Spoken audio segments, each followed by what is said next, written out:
created to have some fun together, sharing and singing. So, join and enjoy. Our love for opera brings us together. Thanks for being with us in this trip. Welcome to a new episode on this series, on this season, where we are dissecting the most popular arias in the repertoire of the opera. And today we are devoting this program, this episode, to one of the most fantastic arias ever written for the tenor voice. We are referring to the composition by Maestro Jules Massenet. We are talking, of course, about Werther. As we usually do, we start coming from the micro from the macro to the micro, from the higher level to the lower levels in the understanding of a given aria. So I just mentioned it, composed by Maestro Jules Massenet. This is important to mention because we are now talking about an aria in the French repertoire. Remember, we mentioned it in the program. If I remember well, the program four of the centennial series of the Maria Callas centennial anniversary. We also mentioned it in season 2 of this same program. Those early programs that we recorded with Katia, we also mentioned about how delicate, how particular is the style and the type of voice and melody that involves the French repertoire. And Werther by Maestro Massenet fully accomplishes that. We are not talking about the style of the Italian opera where the drama is very clear. It's really in front of us. It's in a way to say it is loud. There is nothing to hide. There is nothing you can or cannot hide from the fact that there is a drama. But in the French repertoire, it happens a little different. I would also like to recall at this point what we have mentioned earlier, that the French repertoire puts a special challenge for the singers, and the challenge is the language itself, because the French repertoire has several sounds that oppose to the vocal technique. The vocal technique, the emission technique for the singers looks for maximizing the cavities of their so that the resonators are used at their maximum and the voice is projected outside, right in front of the singer. That's the usual way to describe how you do it. You locate a point where you are projecting all your voice while maximizing the interior cavities and resonators so that everything works and that people can actually hear you. But the thing is that the French language usually is built around doing something different. It has several nasal sounds. In fact, we are going to refer them in very specific passages here as the u, u, which are pronounced deep inside our emission system, opposes to the technique that looks for them to be projected that it's supposed to be outside, away, front of the head. That's not what happens with the and the other sounds in French. That means that the singers struggle a lot with these sounds, and in fact that is one of the reasons it is very difficult to find good singers who can deal with the language well, or at least fairly well, because of course, for instance, just to provide an example, me being a native speaker of Spanish, if I hear a singer trying, from another nationality, of course, trying a Mexican song, and I notice a horrible sound in their Spanish, I may understand they don't speak it well, but it doesn't mean that I accept it or I like it. And I think the same applies in the French language. So, of course, things need to be sacrificed at some point.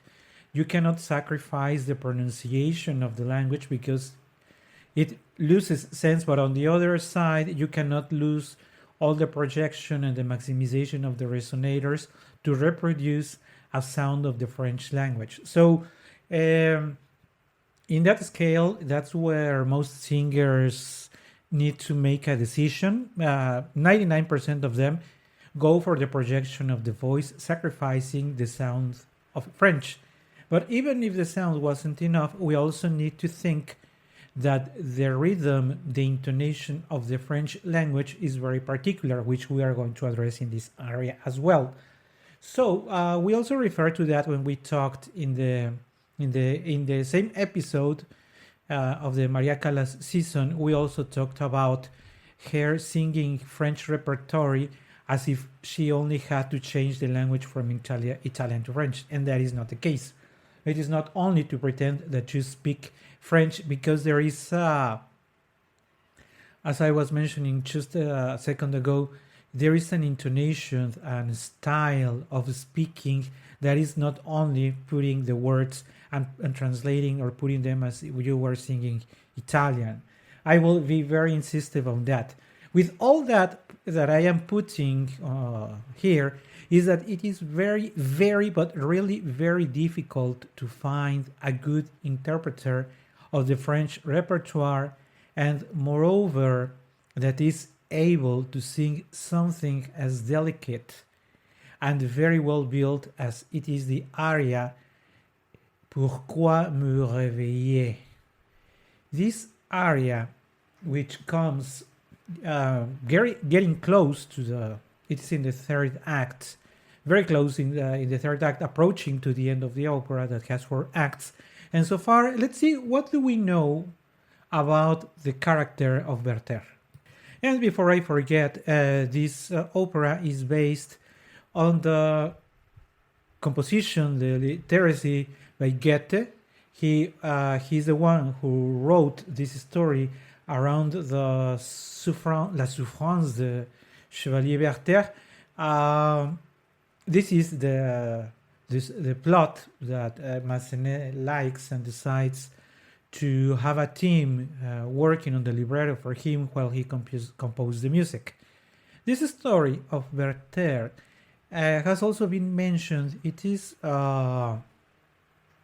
depressive in a way, because this aria comes, as I was saying, close to the end, and in understanding the character, we must first, the first words that we hear from Werther at the beginning of the opera are those of being deeply touched by the beauty of nature, being deeply touched by what he's seeing, and what he's seeing comes to be, a few moments later, Charlotte, the woman he would fall in love.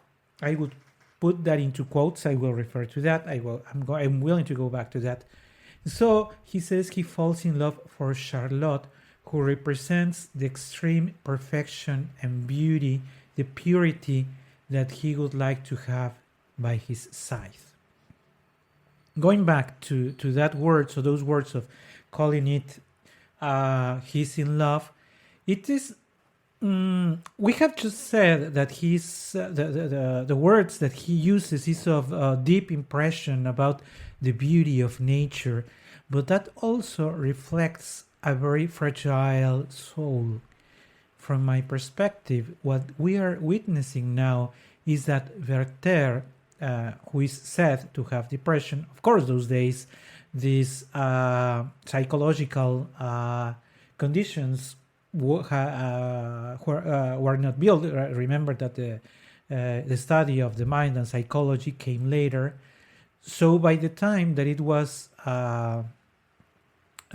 first written by Goethe and then inspired for Massenet, there was not the understanding that we have now of the psychological diseases. But when we see a person who is that deeply touched, you can basically think that he is in love with life. But we soon understand, and hearing the own words on the own voice of Werther, that the thoughts of death are crossing his mind. So he's a very sensitive man. He likes beauty, but at the same time, there are dark thoughts of dying in his mind.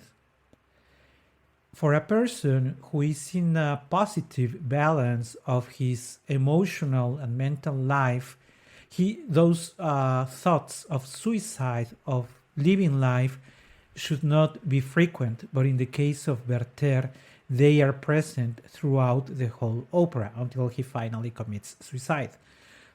But we are getting a clue on the character, the psychology of Werther, which, if you allow me, I think that had he lived in a later situation and things would have changed. Of course, those ifs do not exist.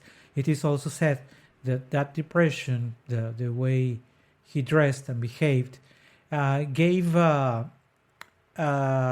would say, at least justified a number of suicides coming from young people who also had no faith in their futures.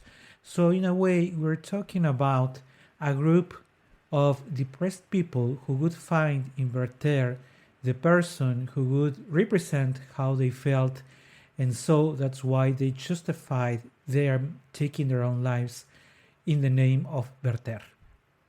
It is sad, and I would like to insist on this, because we really need to understand what is the mood of Werther. He's deeply touched, he's very, very sensitive, but inside of him, he's deeply sad. He's very depressed. We don't know from the opera much about his prior life, but we're facing the life of a man who is sad. And this sad man sees the beauty of a woman, Charlotte, and he will very soon learn that she will be marrying another man. Albert is going to be her husband. And so Werther meets the love of his life, or what he wants to call the love of his life, because by just seeing a person for a few minutes does not justify that you want to commit suicide and that you think your life is not worth any longer. Of course, at this point, you could say that I am making an interpretation based on what we know now. Of course, it has to do with the romanticism of the story, and it may be acceptable for the terms of those days, saying that, yeah, I just met a woman, and since she's getting married to another man, then I have lost all the hope for my life. That's basically what he's saying. And it is true. I also wanted to mention that nowadays, or recent days, at least in the past 10 years, we came to know in our modern society the term of emo, where emo, or people who are emos, emo stands for emotional. And you know that besides the type of hairdo that they wear, they also go for black or very dark colors because they represent the sadness in their life. Pretty much this recent social group of the emos that we know now reminds me of maybe what could have been those days in the days of Werther, when they got inspired by this character for committing suicide. But going back to the fact that there is an immense sadness in these people, in Werther. If we have already understood that Werther is a character who is sad, who is of course moved by the beauty and the willing to be with Charlotte, but now he has understood she will never be his wife. When we reach the moment in the opera that he is going to read the poem, because he's working on the translation of a poem, and that's what explains the words. When he starts this scene, and in fact, you must be very well aware of the actual aria when this starts. Pourquoi, réveiller. But before that, he takes the manuscript from the hands of Charlotte, because Charlotte has just told him, Et voici ces vers d'Ossian que vous aviez commencé de traduire. Et voilà, and they are here, those verses from Ossian that you had already started to translate. To which Werther will reply, traduire, ah bien souvent mon rêve s'envole sur l'aile de ce vers, et c'est toi, cher poète, qui bien plutôt était mon interprète. I need to work on this translation. It is so often that I left my dreams fly away under the wings of these verses, because you, my dear poet, you are the one who is really making an interpretation of me, which means Werther fully identifies with what he's about to read, and now with deep sentiment, because the libretto says, avec une tristesse inspirée. Look at the words, tristesse, with a very inspired sadness. He says, toute mon âme est là. All my soul is there. If you have ever, and I think we all humans have ever felt sad, how are you expected to say that you are sad? You don't shout it out as many tenors do, toute mon âme est là, because it is careless, because it is not the mood of Werther. Werther is sad. And so you have to project that sadness in piano. Toute mon âme est là. And even that la, you started piano and you are expected to go pianissimo. Et la. This is not crying out loud. This is internal suffering, and that is why all this introductory part of Werther is as important as it is the aria that will come later. Now that he has declared that translating these words of the poet Ossian, who is in fact speaking for Werther himself, and that these verses that he is translating are the whole reflection of his life. So Werther takes these verses and starts reading. And he says the phrase that we all know, Pourquoi me réveiller au souffle du printemps? Pourquoi me réveiller? Here an important note. I was sharing with you that the French language has a certain intonation. If you speak French yourself, then you know that the word pourquoi, I'm going to do the same for English and Spanish, and there is also the same for Russian. When you ask in Spanish, ¿por qué? And you answer ¿por qué?, there is not much difference. But in English, you ask why, the accent is why, and you answer because. You don't answer because, you answer because. You ask why. In French, it's the same. Pourquoi? Werther is not giving an explanation. It is not pourquoi me réveiller. It is not pourquoi me réveiller. It's pourquoi me réveiller. He's asking, why are you waking me up, you wind of printemps? The primavera, of course, that's what he's referring to. So he's asking the wind of spring, why are you waking me up? It's sort of a complaint. Pourquoi me réveiller au souffle du printemps?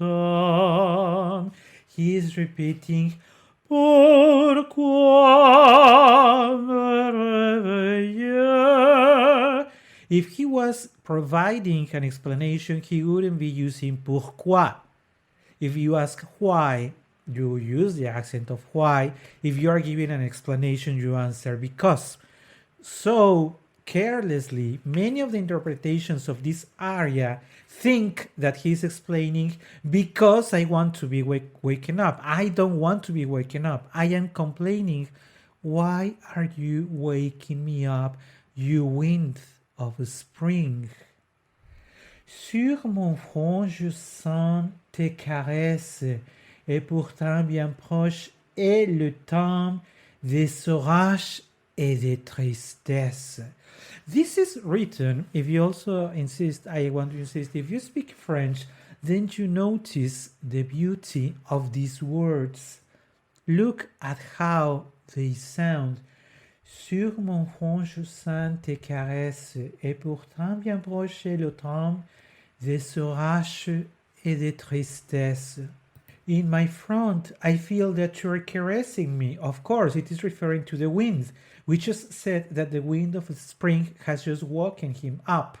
So he feels this wind caressing his forefront and saying, because very soon the time, and notice these words, because the time of storm of sadness will arrive. I want to insist on the fact that the words of Werther, and you can say, but he's reading another poem. Yeah, he's reading somebody else's words, but he just said at the beginning that the soul of Werther himself is in this poem. So this poem is really talking about himself. In his complaint of why are you waking me up? Why are you waking me up? In my forefront, I feel you're caressing me. And I know that soon the time of storms and sadness will arrive. He is deeply, deeply feeling that emotion inside. Et pourtant bien proche le temps des orages et des tristesses. And then the orchestra will accentuate that phase, and that's where the tenor will go for the very first time for a high note. He will go for an A sharp when he says Pourquoi me réveiller. But before we go back to that A, I would like to insist on the pronunciation because I want to say Et pourtant bien proche est le temps des orages et des tristesses. E. That's how you say and in French. E. And don't ask me why, except for, and that really makes me mad with such a delicate aria, that most tenors, instead of saying E de tristesse, they say I de tristesse. The sound E is not difficult to be projected because if not perfect, if not exactly, at least it is similar on how you build that sound in Italian. You say E de tristesse. So it can never be justified that a tenor says I de tristesse. That is unacceptable. So he must say Et pourtant bien proche est le temps des orages et des tristesses. Then, before the Pourquoi me réveiller that we were just talking about, there is a very clear note on the score, avec désespérance, which means with despair. It is Werther, a depressed man, singing. It is not Radames singing, Por te rivengo mia dolce Aida. And then it is not, Pourquoi me réveiller. It is not that. That is not the sense of Werther. Werther is in full despair and he is depressed. So the voice must reflect that in his sound. If you ever listen to a tenor just going full voice, because it is for a tenor much easier to go full voice for an A sharp, sounding more like a Radames or Andrea Chenier rather than a Werther, it basically means that the tenor really doesn't care about what he is actually singing, which again I would like to insist it's completely unacceptable. So after that, Pourquoi me réveiller? there are many ways where, and it really depends on how the tenor thinks it is more effective to do, because after the then he must suggested make a very small pause and say oh softly pronto. And I think that it is even as important after the A sharp réveiller, it is more important to wrap it up correctly with that pause. Oh softly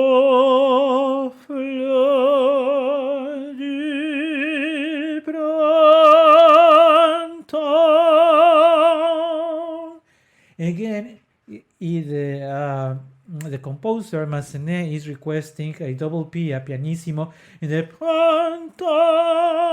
It is not for the tenor to do pronto, because again it is not Radames or Cavaradossi singing. It is Massenet. It is a very delicate style, and if the tenor is smart enough to make this note like morendo pronto,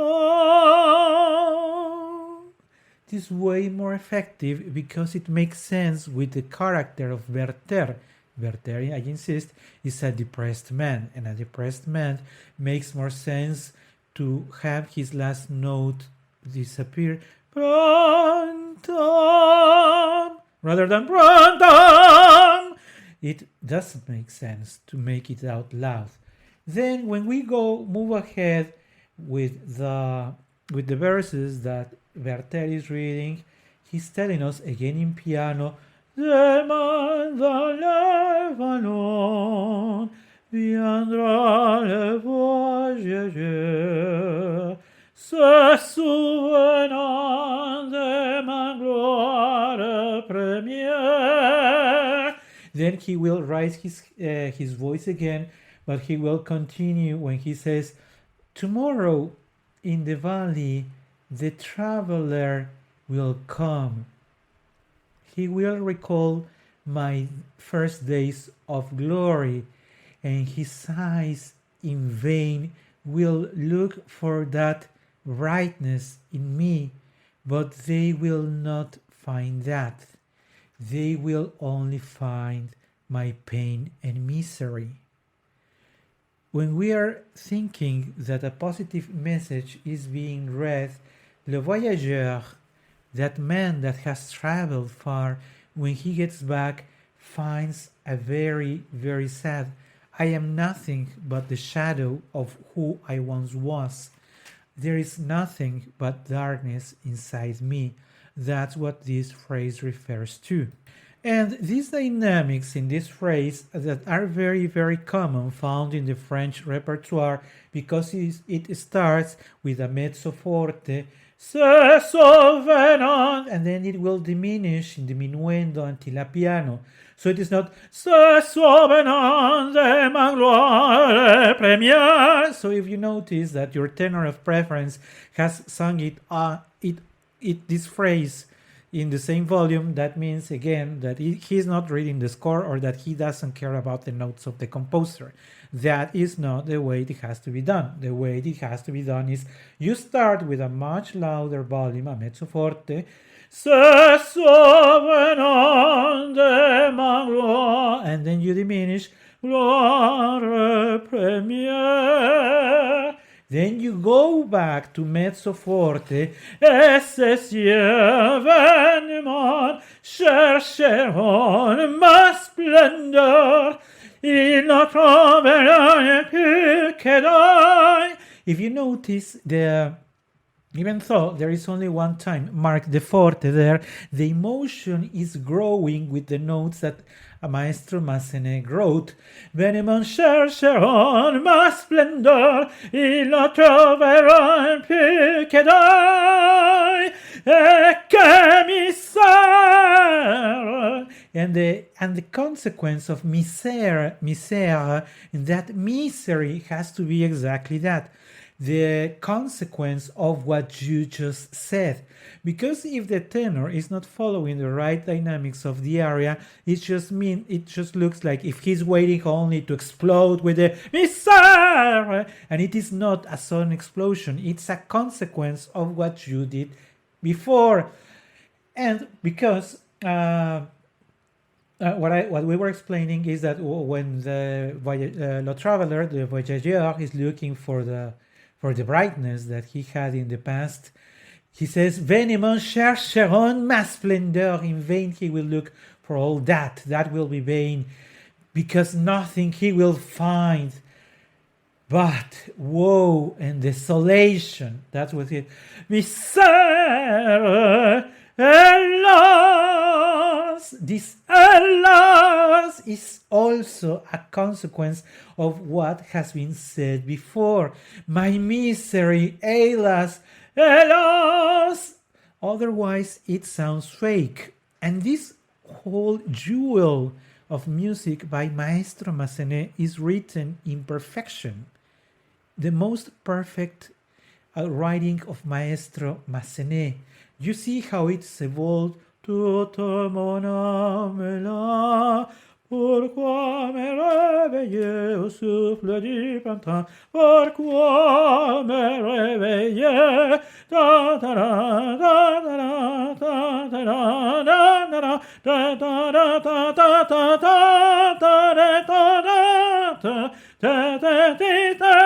da. If you notice, I have tried to portray those changes so that you notice how the rhythm, the volume, and the emotion is progressing throughout the aria. Again, if you listen to a tenor just singing it, as Maria Callas like to say, monocromo, everything the same, basically means he's not reading the score and he doesn't care about the style of the composer. The final part, again, avec désespérance, with despair, pourquoi me réveiller? And then it is going to be a double F. It is going to be a fortissimo. The A sharp this time is going to be fortissimo, insisting, pourquoi me réveiller? You started softer, but now you're wrapping up with full voice. Pourquoi me réveiller? And then again, this very small and effective pause. Oh, souffle. The tenor has a variety of choices because now he's given the opportunity of going forte to fortissimo with that phrase, oh souffle du printemps, oh winds of spring. So many tenors like to do it. Oh souffle du printemps. And then you go, and he goes and goes and goes, phantom. And we have talked about that in the past, when it really matters how you close that ending sound of a note. If you say phantom, it is unfaithful to the style of the composer. Massenet, being such a delicate and fine composer, he wouldn't like that to happen. Most likely, you extinct the note phantom. You basically extinct it, rather than just yelling out loud. Going back to the pronunciation, the many S that happen here, the I que misère, I mentioned, hélas, many tenors say hélas. The pourquoi, I know the R, the R in French cannot be sung because of the vocal emission technique, but the opposite, pourquoi, is horrible. It is pourquoi. It is not pourquoi, no. Pourquoi me réveiller? It is not réveiller. Adding es and making much longer. It is not pourquoi me réveiller. It is réveiller, réveiller. If you have a vocal language tutor yourself, you know that the first réveiller has the accent which make it sound like like the e we know in other languages. So it is réveiller. It is not réveiller. later one, réveiller, in fact, it's réveiller. You can also pronounce it as réveiller, réveiller, réveiller. It is not réveiller, it is yeah, it is not yeah, it is réveiller, réveiller. Pay attention to all those important aspects in the pronunciation of the syllables of the proper French language, but also as well to the dynamics of the music, the management of the volume of the voice tenor, and how he's emphasizing avec desespérance, with piano, pianissimo, forte or fortissimo. Being such a perfect aria, just expect the tenor to shout out loud the two high notes. It's just not making justice to this very beautiful composition by Maestro Massenet. If you ask me, there are very, very few tenors who have sung it correctly in the language and in the interpretation. Most tenors just yell this aria, which is not fair. There is not only not good taste, but it is not fair. The Golden members have access to the bonus episode where we will review what I think it's one of the best and most accomplished versions of this aria in the voice of one of the greatest tenors in the history of the operatic world. I would like to thank you very much for following this episode. Maybe I just would like to wrap up this dissection of Pourquoi me réveiller, saying that at the end, yes, Werther will fulfill his word and he will commit suicide, which of course will leave in turn Charlotte with a broken heart. Charlotte, who really never did anything to make Werther believe that that love would have ever been accomplished, now will remain remarked for the remaining of her life, knowing that a person died in front of hers. Thank you, and see you very soon. We're posting more content in our profile in Coffee. You can find us there as Opera We Love Singing, all in one word. So go to Coffee, K as in key, O as in opera, dash, F as in food, and I as in ice. We love to see you there.